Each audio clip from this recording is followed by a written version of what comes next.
Hey guys, welcome to the Clubhouse. I'm Billy Jackson, and today's review is going to be on Moonknight Season 1. Okay, now, when they first announced Moonknight, I was kind of excited. I know him from the comic books, of course, but I never really read any of his comics. I just knew the character. And I always knew him as kind of the Batman of the Marvel universe. He was a rich guy that dressed up and fought bad guys at night, and the Egyptian culture was pretty much his niche. So I was interested in him, and he's had multiple iterations done in the comic books. So when they announced the show, I was very interested in what they were going to do.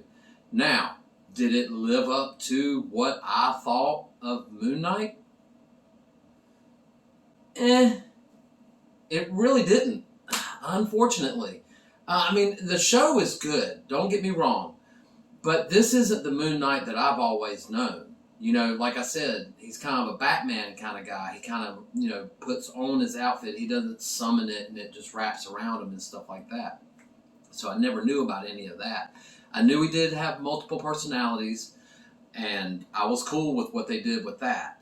But the show kind of left me feeling unfulfilled, honestly.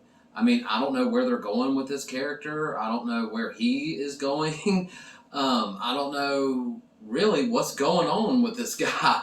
All I really know is what happened in the show, and that's kind of it. But like I said, it just left me more confused than anything. The show's not terrible. It's actually pretty good. Oscar Isaac is actually going to win, or at least get nominated for an Emmy for this show, for sure. His acting in this is superb. And Ethan Hawke was really good as the villain. So I thought that they acted really well in the show. I'm going to be honest with you. But the story of the show about how he's trying to find out, who his other multiple personality is, and, who the Moonknight character was. And there's some great action sequences. When the Moonknight character comes out, the action sequences with him were really well done, I thought.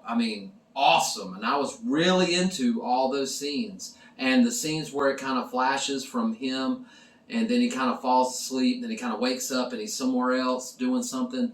I liked how they did all that. But it really didn't progress for me.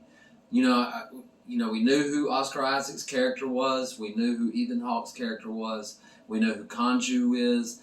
And that's another thing, Kanju. I wish he would have been a little bit more menacing. I liked his powers and I liked him, but I didn't like the way he talked. He talked in a more modern voice when he's an ancient god. I liked his look, but I didn't like his voice. And something about the voice just didn't do it for me.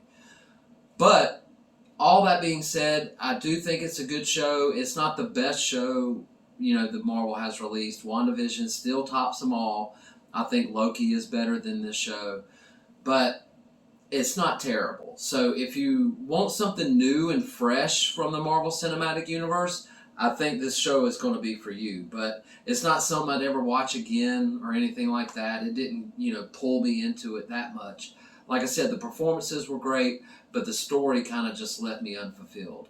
But it's not all about what I think. What do you think? Have you seen Moonknight? Do you plan on watching it? Let me know in the comments below. Remember to like my videos and subscribe to my channel. And as always, make yourself happy every day. And the only way to do that is to remember the only thing stopping you is you stopping. Bam!